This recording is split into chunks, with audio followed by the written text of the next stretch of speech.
ও নওজওয়ানেরা, যদি প্রতিবেশীর হক না আদায় করে, গরিবের হক না আদায় করেন, বিরাট বড় হাজি হয়েছেন, জাহান্নামায় যেতে হবে।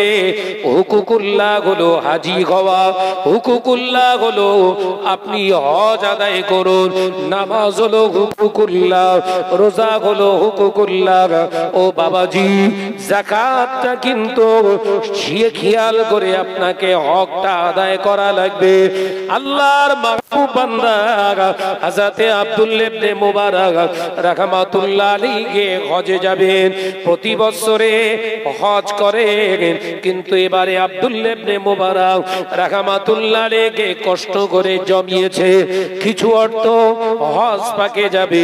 হযরত আব্দুল্লাহ ইবনে মুবারক রাহমাতুল্লাহ আলাইহি হুজুর আমার হজ পাকে যাবে, হজের একদিন আগে বাচ্চাটা কাঁদতে লাগলেন, আব্বা জান আমাদেরকে একটু গোশত এনে দেন, গোশত খেতে মন চায়, পাশের ঘরে বোধহয় গোশত রান্না হচ্ছে, আমাদের বড় লোভ পায়, আপনি আমাদের জন্য একটু গোশত এনে দেন। হযরত আব্দুল্লাহ ইবনে মুবারক রাহমাতুল্লাহ আলাইহি বললেন, বাবা ছেলে, এই টাকা থেকে যদি গোশত কিনতে দিই তাহলে আমার হজ করা যে বড় কষ্টকর হয়ে যাবে। বাবা ছেলে, ওই সময় ছোট বাচ্চাটা বলেছিলেন, আব্বা জান আপনি এই পেয়ালাটা নিয়ে যান, ওই পাশের বাড়ি থেকে আমাদের জন্য একটু চেয়ে এনে দেন। বাচ্চা গোশত রান্না হলে প্রতিবেশীর বাড়িতে খুশবু যায় না, যায় না? আব্বা জান এই না, এই বাটিটা নিয়ে যান, একটু এনে দেন, 2 পিস 3 পিস, অতি আমরা খুশি হয়ে যাব। হযরত আব্দুল্লাহ ইবনে মুবারক রাহমাতুল্লাহ আলাইহি কোচি বাচ্চার কথা শুনে পেয়ালাটা নিয়ে হাতে গিয়ে আর ওই বাড়ির সামনে যে হাজির হয়ে গেলেন। আসসালামু আলাইকুম। ওয়া আলাইকুমুস সালাম। ভাইজান আপনি বেরিয়ে আসুন তো একটু। ঘরের দরওয়াজা খুলে বেরিয়ে এসেছে। আল্লাহর ওলি বললেন, ও আল্লাহর বান্দা, আপনার কাছে আমি একটু সাহায্য চাইতে এসেছি। কি সাহায্য আপনাকে আমি করব? না আপনার বাড়িতে গোশত রান্না হচ্ছে? হ্যাঁ হচ্ছে। আমার বাচ্চাটা আপনার এই গোশত রান্নার খুশবুটা পেয়েছে, সে গোশত খেতে চায়, আমার কাছে চেয়েছে, কিন্তু আমি তাকে গোশত কিনে দিতে পারবো না। এই মুহূর্তে আমি তো হজে যাব নিয়ত করেছি, আপনি দয়া করে যদি একটু গোশতের টুকরা আমাকে আর একটু ঝোল দেন, সুরা দেন, আমার ওই বাচ্চাটার মনটা আমি খুশি করতে পারবো।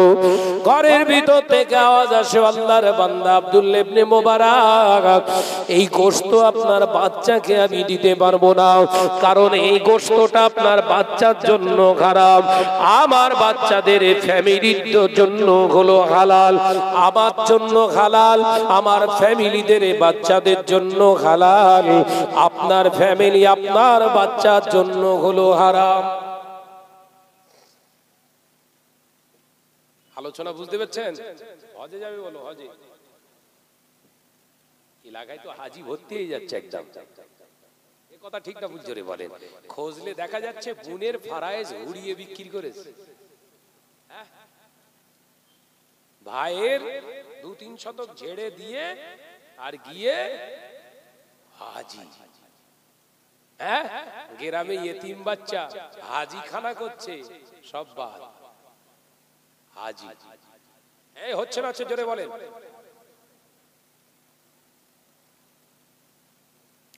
ও নওজওয়ানেরা, মুরব্বিয়ান গণেরা, হযরত আব্দুল্লাহ ইবনে মুবারক রাহমাতুল্লাহ আলাইহি হুজুর আমার যখন অমনি করে শুনলেন, হুজুর প্রশ্ন করলেন, ভাই একটু ক্লিয়ার করে বলুন, আমাদের জন্য হারাম, আপনার জন্য হালাল হবে কেন?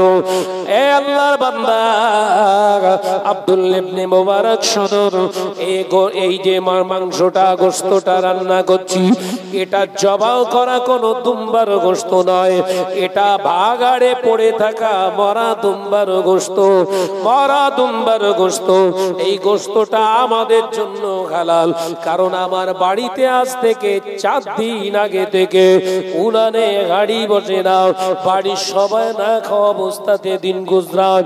আমার 3টি বাচ্চা শুয়ে আছে ক্ষুধার জ্বালায়, তারা ছটপট ছটপট করছে, উঠে দাঁড়াবে সে শক্তি তাদের নাই।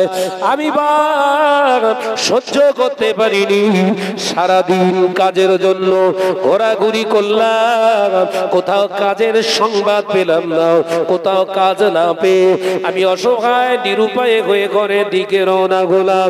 আস্তে আস্তে দেখলাম রাস্তার ধারে একটা মরা দুম্বা পড়ে রয়েছে।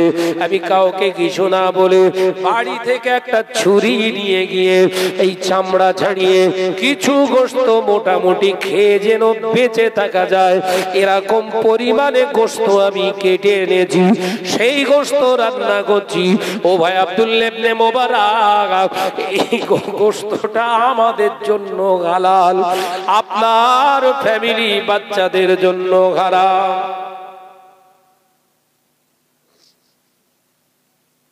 হযরত আব্দুল্লাহ ইবনে মুবারক রাহমাতুল্লাহ আলাইহি পাগলের মতো হয়ে গেছে।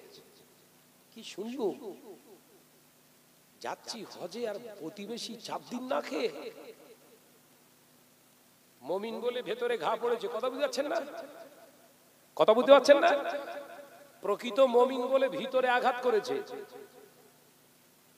আর শুকনো বেঈমান হলে কথা বলেন না, ও নিজের বাপকেও গিয়ে নিজের ভাইকেও গিয়ে বলে যাবে না। হজে যাচ্ছে, ভাই অসুস্থ বিছানায় পড়ে আছে, উচিত ছিল কি ভাইকে একটু দেখতে যাওয়া। হাদিস পাকে এসেছে অসুস্থ মানুষকে দেখতে গিয়ে যে যিনি গেলেন তিনি বেহেশতের ভিতরে অবস্থান করছেন। একবার জোরে বলুন, একবার জোরে বললেন না? আর ও যাচ্ছে খানায় কাবায়, অসুস্থ ভাই বিছানায় পড়ে রয়েছে, একবারও গিয়ে বললো না, না ভাই আমার জন্য একটু দোয়া কর, আমি একটু হজ পাকে যাচ্ছি, আল্লাহর খানায় কাবায় যাচ্ছি, যদি কোনো অপরাধ করে থাকে আল্লাহর রাস্তায় মাফ টাফ করে দে।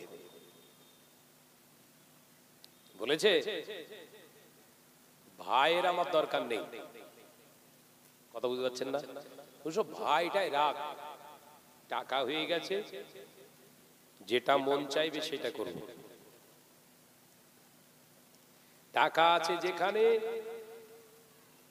রহমত থাকবে সেখানে, এটা কোনো দলিল না।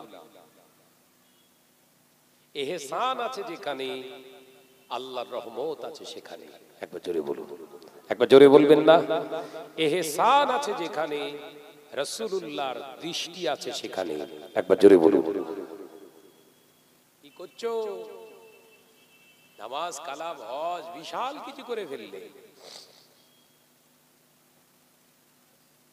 হক কথাটা মেনে নাও, জীবন পরিবর্তন করো।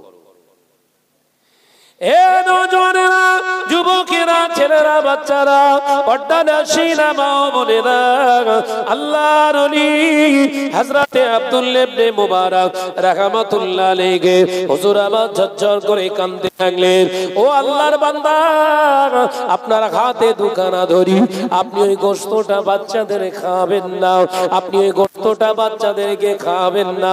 আপনার পা দুখানা ধরি, আপনি ওই গোশতটা বাচ্চাদের খাবেন না, আপনি এই গোশতটা ফেলে দিন। আমি আপনাকে একটু অনুরোধ করছি, আপনি একটু সবর করুন, একটু অপেক্ষা করুন। হযরত আব্দুল্লাহ ইবনে মুবারক ছুটে গিয়ে বাড়িতে যে পেয়ালাটা রেখে দিয়ে বিবিকে বললেন, বিবি দেরি করো না, আমার হজে যাওয়ার যে টাকা পয়সাগুলো আছে বের করো, শিগগিরই শিগগিরই বের করো। হযরত আব্দুল্লাহ ইবনে মুবারক রাহমাতুল্লাহ আলাইহি বিবি বললেন, কেন হুজুর আপনি এমন করলেন? না না না, আগে বের করো। টাকাগুলো হাতে নিয়ে পাগলের মতো ছুটে ছুটে ছুটে ছুটে বাজারে গিয়ে হাজির হলেন। কিছু আটা, কিছু খরমা, কিছু খাবার কিনে এলো। হযরত আব্দুল্লাহ ইবনে মুবারক এই নিঃস্ব পরিবারের কাছে হাজির হয়ে গেলেন। একবার জোরে হবে না? হজ শেষ। ও নজরেরা, হযরত আব্দুল্লাহ ইবনে মুবারক রাহমাতুল্লাহ আলাইহি পাগলের মতো আওয়াজ করতে লাগলেন, ও আল্লাহর বান্দা, আপনি বেরিয়ে আসুন, বেরিয়ে আসুন, এই নিন, আপনি বেরিয়ে আসুন, আপনার বাচ্চাদের ওই গোশত আপনি খাওয়াবেন না, ওই গোশত আপনি খাওয়াবেন না, এই নিন, এই টাকার আমি মাল কিনেছি, আমি হজে যাব না, আমার হজ আল্লাহর দরবারে কবুল হবে না, বরঞ্চ কিয়ামতের দিন এই হুকুকুল ইবাদ নষ্ট করার কারণে আমাকে ময়দানের মাহশরে আসামির কাঠ গড়ায় দাঁড় করিয়ে জাহান্নামে দেয়া হবে।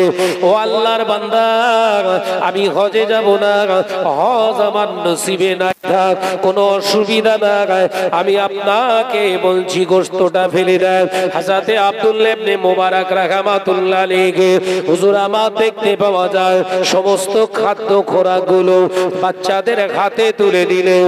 আল্লাহর মাহবুব বান্দার হাত দুটো ধরে ছোট্ট বাচ্চা দোয়া চায়, ও চাচা যান, ও আল্লাহর বান্দা চাচা যান, আমি দোয়া করি আমাদের যে এই অসহায়ের অবস্থায় আপনি অনুভব করতে পেরেছেন, আপনার হজে যাওয়ার টাকাটা আমাদেরকে খাবার কিনে খাওয়াচ্ছেন, আল্লাহ পাক আল্লাহ তাআলা আপনার দানকে যেন কবুল করে নেয়। একবার জোরে বলে।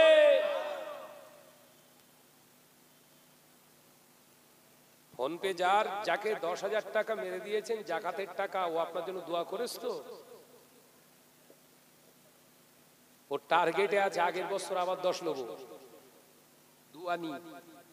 কিন্তু এই অসহায় পরিবারের বাচ্চাগুলো, নিঃস্ব বাচ্চাগুলো পড়াশোনা করছে, এইখানে পৌঁছাবেন 5 ওয়াক্ত নামাজের পরে পরে জামাতের শেষে শেষে দোয়া চাইবে।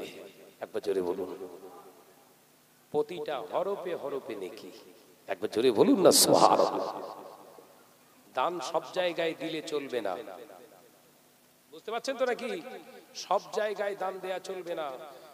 দান গ্রহণযোগ্যতা ব্যক্তিটাকে দেখতে হবে, যিনি গ্রহণ করছেন তাকে লক্ষ্য করুন, আর আপনি দিচ্ছেন কোন টাকা দিচ্ছেন এটা লক্ষ্য করুন। কথা বুঝতে পারছেন না? সুদের মাল বলে দিলে দান করে দিল, দান হবে? কথা বলছেন না তো? হারামের টাকা, মেরে লওয়া ঝেড়ে লওয়া টাকা এলে দান করে দিল, দান হবে? হারাম জিনিস কোনোদিন দান হয় না, এটা মাথার ভিতরে রাখতে হবে। অবৈধ হারাম কোন জিনিস দান হয় না। দান হবে, দান হলো ইবাদত। সুবহানাল্লাহ বলুন, একবার জোরে বলেন। দান হলো ইবাদত, যেটা করতে হবে। ইবাদত কার জন্য করছেন? আল্লাহর জন্য। আল্লাহর রেজামান্দির জন্য করতে গেলে নাপাক হারাম চলবে না। যেমন আফজালুল ইবাদাত ওয়া ইবাদাতিস সালাত, তাই তো নাকি? উত্তম ইবাদত হচ্ছে নামাজ। এখন ওই আল্লাহর অতি প্রিয় ইবাদত নামাজ ভেবে আপনি যখন তখন নামাজে দাঁড়িয়ে গেছেন, ওযু পাক পবিত্র কিছু না, মন চেয়েছে নামাজে দাঁড়িয়ে গেছেন, হবে? গুনাহগার হবে, হারাম কাজ করেছেন আপনি। নাপাক অবস্থায় নামাজ পড়া হারাম, কাবিরা গুনাহ করেছেন। এই বললেন উত্তম ইবাদত। কথা বুঝতে পারছেন না? নামাজ তো উত্তম ইবাদত, মাথায় ঢুকছে? নামাজ তো উত্তম ইবাদত। এই উত্তম ইবাদতটা প্রসেস মেনে, পদ্ধতি মেনে করেননি, আপনার জন্য গুনাহ, হারাম। দানটাও ইবাদত না? ইবাদত নয়? জোরে বল না রে বাবা। দানটাও তো ইবাদত, প্রসেস মেনে করতে হবে না নিজের ব্যক্তিগত ইচ্ছা মতো। এই জায়গাটা বুঝলেন? দান করছেন কোন টাকা, কোন অর্থ, কোন মাল, এটা খেয়াল রাখুন। আর কাকে দিচ্ছেন ওইটা খেয়াল রাখুন। খেয়াল থাকবে তো বাপ? হ্যাঁ, খুব ছয় চতুরি চলছে হলো গোটা সমাজ। বাগজোলা বাজারে গিয়েছি, দেখি পান খেয়ে এদার দিয়ে গড়িয়ে পড়ছে, একজন এসে বলছে 10 টাকা দে। পাগলা ধুর, কথা বুঝতে পারছেন না? 10 টাকা দে, খাবো। কি খাবি? বিড়ি? এখন আপনি মনে করছেন শাহনাজ ভাই বিরাট কিরিপন, বকিল, সেলফিশ ম্যান, 10 টাকা দিতে কি অসুবিধে? দেয়া যাবে না। শরিয়াত বৈধতা দেয়নি এখানে। টাকা হালাল, যেখানে যাবে সেটাও যেন হালাল হয়। কথা বুঝতে পারছেন না নাকি? আরো বলছে খাবার খাবি, তাহলে আয় একটা পাউরুটি কিনে দে, দুটো মিষ্টি আয়। বলছে না, টাকা দেন। তার মানে ধান্দা খারাপ আছে না? না, এগুলো বেঁচে চলতে হবে। পরিশ্রম মেহনতের হালাল টাকা আপনার দিচ্ছেন কোথায় এটা দেখুন, পাত্রটা দেখুন। যদি ভুল জায়গায় ফেলেন উল্টে মার খাবেন, ভুল জায়গায় ফেললে উল্টো মার খাবেন। যেমন এই নামাজ পড়া ফরজ, ওযু করেন, ঘাপাঙ্ক দাঁড়িয়ে গেলেন, আল্লাহু আকবার, সব হলো না গোনা? জোরে বলেন না রে বাবা। গোনা হয়ে গেল, আর গোনা হবে, মার হবে না? হবে না। দেখেছেন, নামাজ ইবাদত, কিন্তু শরীয়তের প্রসেস না মেনে করার জন্য আপনাকে জাহান্নামে যেতে হবে। ঠিক তদ্রূপ দান, যতটুকু 1 পয়সা, 1 টাকা, 2 টাকা, 5 টাকা, যেটা আল্লাহ পাক আপনার মাজিয়াত, আল্লাহ পাকের অশেষ মেহেরবানি, আপনি পরিশ্রম করে মেহনত করে হালাল টাকা কামিয়েছেন, ওই টাকা থেকে আপনি দান করুন। কোন জায়গায় দিচ্ছেন দেখে দেন। কথা বুঝতে পেরেছেন? ওই পকেটে আছে খপাঙ্কর দিয়ে টপাঙ্কর ছেড়ে দেবেন, ওই রকম আপনাকে তুলে আছাড় মারবে। এ নওজওয়ানেরা, যুবকেরা, ছেলেরা, বাচ্চারা, এই রাস্তাঘাটে আমাদের চলতে হয় রাত বিরাত। 18 থেকে 19টা ডিস্ট্রিক্টে আমি ঘুরি আপনাদের নেক দোয়ায়। পশ্চিমবঙ্গের বাইরে আরো 6টা রাজ্যে আল্লাহ আমাকে ঘোরাচ্ছে। আল্লাহ শুকর করে বলতে পারি, পৃথিবীর কোন জায়গায় বাংলার জমিনে দেখাতে পারবেন না শাহনাজ ভাই অবৈধ কোন জায়গায় চাঁদা দিয়েছে। ধরে অমুসলিম ভাইরা ধরে, পুজোর সময় ধরে না? আমাকে আমার গাড়ি ধরলেও জীবনে 1 পয়সা পাবে না। আমাকে ধরলেই গাড়ি দাঁড় করিয়ে প্রথম কাজটা খুলি, বলবো কি হয়েছে ভাই? এই গত 4 দিন আগে নদিয়া জেলায় একটা জলসা করতে গেছি, চাপড়া থানায় কুলগাছিয়া বলে একটা জায়গায় ধরেছে। রাত তখন 7টা, 7:30 বাজে। জোনা 10 ছেলে সামনে, গাড়ির সামনে দাঁড়িয়ে পড়েছে। চাঁদা দেন কেন? ও বললো এই মনসাকালী নাকি পুজো হবে। হ্যাঁ, পুজো কার ভাই? মায়ের পুজো। কার মা? আমাদের মা। আমি বললাম আমার মা না, আমার মা বাড়ি আছে, আমার মায়ের যখন পুজো নয় আমি দেবো না। 4টে ছেলে অটোমেটিক বুঝতে পেরে গেছে। এই ছেড়ে দে, ছেড়ে দে, ছেড়ে দে, ছেড়ে দে। দুজন মাঝখান থেকে বলছে জয় শ্রীরাম। বল, তোর ভালো লেগে তুই চেল্লা না, টাকা আমি দেবো না। কথা বুঝতে পারছেন না? কারণ বড় মেহনত করে পরিশ্রম করে আল্লাহ তবে পকেটের ভিতরে পয়সা ঢোকায়, এমনি হাওয়ায় উড়ে আসে। তুই চাইলে আমি দেবো। আপনাদের নেক দোয়ায় আমি 17 বছর ঘুরছি, এক টাকা জীবনে কোনোদিন ওই রকম পূজা অর্চনায় কোনো কাজে আমি কিন্তু খাতে ব্যয় করি। আপনি বলবেন হয়তো সম্প্রীতি, আমার ইসলাম শেষ করে আমি সম্প্রীতি চাই না। আমার ইসলাম ঈমান শেষ করে আমি সম্প্রীতি চাই না। ও সম্প্রীতিতে আমার দরকার নেই। ভাইরা আমার, নওজওয়ানেরা, যুবকেরা, হযরতে আব্দুল্লাহ ইবনে মুবারাকের কথাটা বলছিলাম। আল্লাহর ওলি হযরতে আব্দুল্লাহ ইবনে মুবারাকের হাতটা ধরে আরেকটা বাচ্চা দোয়া চায়। ও চাচা যান, আপনি যা আমাদের জন্য করলেন, নিজের হজে যাওয়ার অর্থগুলো দিয়ে আমাদের খাবার, আমাদের সংসারের জিনিস কিনে এনে দিয়েছেন। কি দোয়া চাইবো?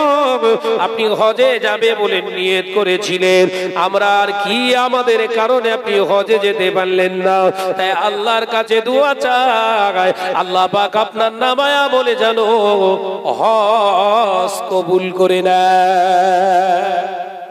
দোয়া চাওয়া লাগে না, ভালো কাজ করুন, অন্তর থেকে দোয়া দেবে। একবার জোরে বলুন না সুবহানাল্লাহ। কথা বুঝতে পারছেন না? হুজুর দোয়া করেন, হুজুর আব্বাজান মেজলা হুজুর পীর কেবলা রাহমাতুল্লাহ তখন হায়াতে আছে। হুজুর কেবলা গিয়ে জানেন তো, বাংলা আসামের হাজী মুফতি আজম আব্বাজান মেজলা হুজুর পীর কেবলা গিয়ে জড়িয়ে ধরে বললাম, আব্বাজান আমার জন্য একটু দোয়া করেন। হুজুর কেবলা মুচকে হেসে বললেন, না চাইলে দেবো না। কি বলছে? চাইলে দেয়া যাবে না, আমার মর্জি মতো আমি দেবো। ঠিক আছে আব্বাজান, আপনি দোয়া দেবেন আমার জন্য যখন খুশি। কিছুক্ষণ পরেই বললেন যাও, কিছু কাজ করলাম আমি, কথাবার্তা বলতে বলতে হুজুর মুখ থেকে বললেন যাও, আমি মেজু হুজুর দোয়া করছি আল্লাহ তোমাকে রজনীগন্ধা ফুল বানিয়ে দেবে। একবার জোরে বলুন সুবহানাল্লাহ। হুজুর কেবলার জবান থেকে আমি নিজে শুনেছিলাম। তখন তো ছোট, আমি ষষ্ঠমে পড়ি, মানে ক্লাস 8-এ।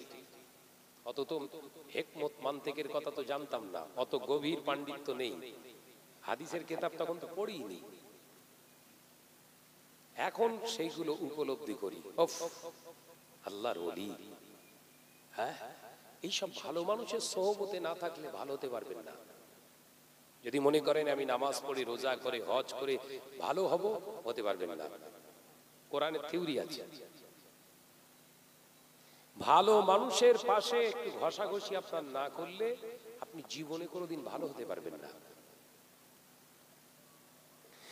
এ নওজওয়ানেরা, যুবকেরা, ওই জন্য আল্লাহ পাক কোরআনে জানিয়ে দিলেন ইয়া আইয়ুহাল্লাযীনা আমানু আতিউল্লাহা ওয়া আতিউর রাসূলা ওয়া উলিল আমরি মিনকুম। আমার আল্লাহ পাক আল্লাহ তাআলা কোরআনে জানিয়ে দিলেন তোমরা যারা ঈমান এনেছো, আমি আল্লাহকে এক বলে মেনে নিয়েছো, হে আমার ঈমানদারেরা, আমি আল্লাহ তোমাদের জানিয়ে দিলাম আতিউল্লাহা, আমি আল্লাহ আমার ইতাআত তোমরা করো, ওয়া আতিউর রাসূল, আমার হাবিবের ইতাআত তোমরা করো, ওয়া উলিল আমরি মিনকুম, ওই সমস্ত আলেমে দ্বীনের সোহবতে যাও, ওয়া উলিল আমরি মিনকুম আতিউল্লাহ ওয়া আতিউর রাসূল। যে আলেমটা শুধু পড়াশোনা করেনি, হাদিস মুখস্থ করেনি, ওয়াজ নসিহত শুধু করেনি, যতটুকু পড়েছে তার উপরে ইস্তেকামাত দিয়েছে, আল্লাহ তাআলা বললেন ওই আলেমের সোহবতে যাও। আমি আল্লাহ পাক আল্লাহ তাআলা বলছি, আমি আল্লাহ আমার হাবিবের সন্ধান পেয়ে যাবে। একবার জোরে হবে না? তাহলে সব আলেমের কাছে যেতে বলছে আল্লাহ। ওয়াজ বুঝতে পারছেন তো নাকি? সবাই আলেম, সব আলেম কিন্তু আল্লাহ ওয়ালা নয়। সবাই আলেম, সব আলেম কিন্তু আল্লাহ ওয়ালা নয়। আল্লাহ ওয়ালা আলেম কারা? আল্লাহ ইঙ্গিত দিলেন আতিউল্লাহ, আমি আল্লাহ আমার হুকুমের পৈরবি করবে। একবার জোরে বলুন, জোরে বলেন বাপ। সব টেনশনে আছেন নাকি বলেন?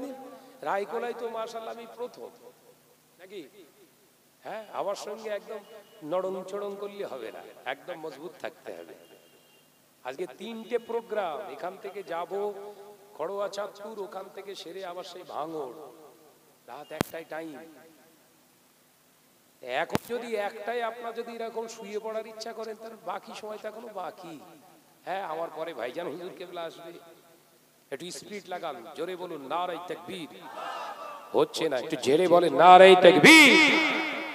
এ নওজওয়ানেরা, মুরব্বিয়ান ঘরেরা, ছেলেরা, বাচ্চারা, হযরতে আব্দুল্লাহ ইবনে মুবারক রাহমাতুল্লাহ আলাইহি হুজুর আমার দেখতে পাওয়া যায় আল্লাহর মাহবুব বান্দা ওখানে দাঁড়িয়ে রইলেন, আর একটা বাচ্চা এসে দোয়া চাইলেন, হুজুর আপনার জন্য আমি চাচা জানে কি দোয়া চাইবো, তবে হজ পাকে গেলে হাজারে আসওয়াদে চুম্মা দেয় হাজিরা আপনার মাকামে ইব্রাহিমের পাশে দাঁড়িয়ে নামাজ আদায় করে, সাফা মারওয়া সাই করে, কাবা বাইতুল্লাহ শরীফ সওয়াত করে, তাওয়াফ করে। এই জায়গাগুলোর যে ফজিলত, আরাফাতের ময়দানে অবস্থান করাটা এবং জাবালে রহমতের সামনে দাঁড়িয়ে দোয়া করা এবং মিনা মুজদালিফায় অবস্থান করা, শয়তানের গায়ে পাথর মারা, সব ইবাদতগুলো যেন আল্লাহ কবুল করে নেয়।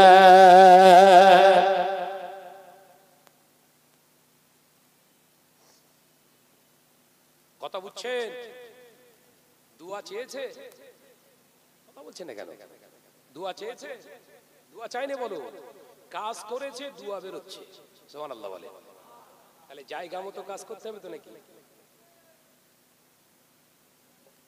ওই ঝাড়া পাটি ঝাড়া পাটি ঝেড়ে খাওয়া পাটি ওর কাছে দেবেন, ও দোয়া করবে? আর ও দোয়া কবুল হবে? কথা বলে না তো, ও দোয়া কবুল হবে? যারা ঝেড়ে খায় মানুষের কাছ থেকে দোয়া কবুল হবে? শুধু বলছেন না দান করতিস তো, দান করতিস তো, কোথায় করছিস? কোথায় দানটা করছিস? কোন টাকা কোন অর্থ দান করছিস ওটা খেয়াল আছে? না 5,000 টাকা দিয়েছি জানিস, 5,000 টাকা। কোন টাকা? হলেও ছেলো দিয়েছি। ছেলো দিয়েছি মানে বলে না, সেই অমুক জায়গায় একটা মেয়ে দেখিয়ে দিয়েছিলাম, ওরা সেই উকিলগিরি করার জন্য ঘটকের দরুন 5,000 টাকা দিয়েছিল, আল্লাহ রাস্তায় দান করেছি, আরো বেশি বেশি আসবে। দেখেছেন, দান মানে একদম সলিড দান।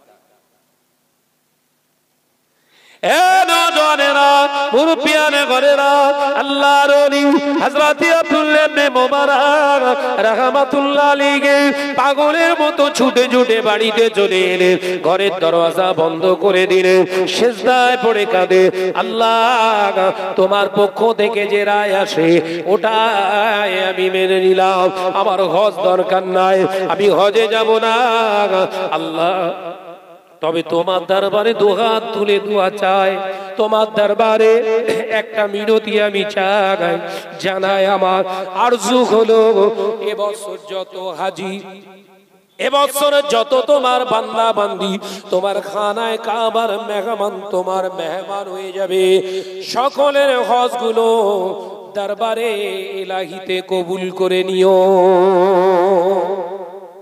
দেখেছেন, আমি পারলাম না, যারা পাচ্ছে আল্লাহ ওদেরকে যেন একেবারে মিসগাইড করো না, সব কবুল করে লিও আল্লাহ। একবার জোরে বলুন, এটা মুমিনের পরিচয়। কথা বুঝতে পারছেন না? এটা মুমিনের পরিচয়।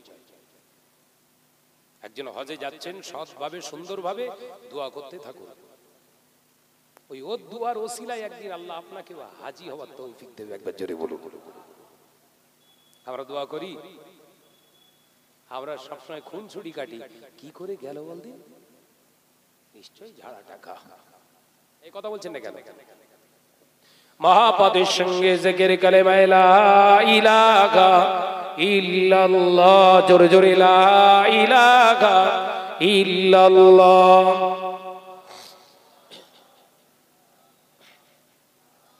একটু আওয়াজ দেন, আওয়াজ দেন। কালেমা লা ইলাহা ইল্লাল্লাহ, লা ইলাহা ইল্লাল্লাহ।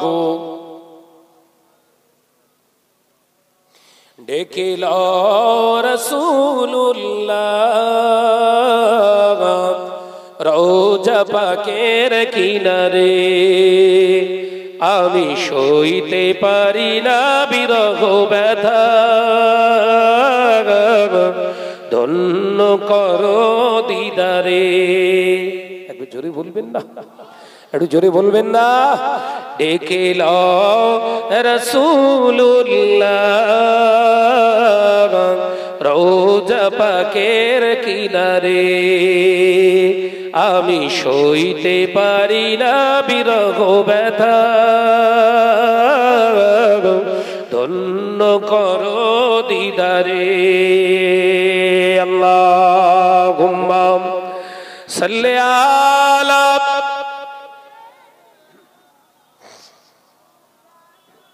মাশাআল্লাহ মাশাআল্লাহ, আরেকটু জোরে ওয়া আলা আলি।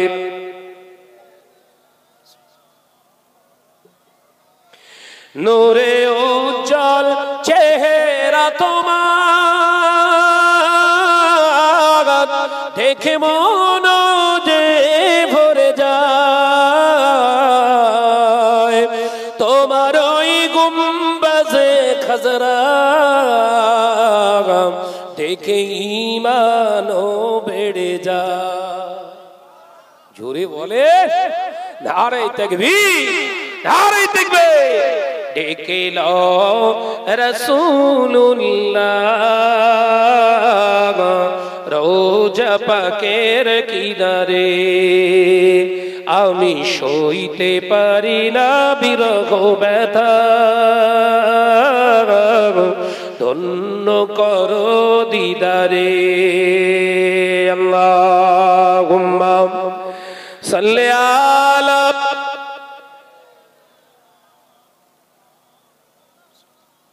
মাশাআল্লাহ মাশাআল্লাহ, আরো জোরে ওয়ালা আলি।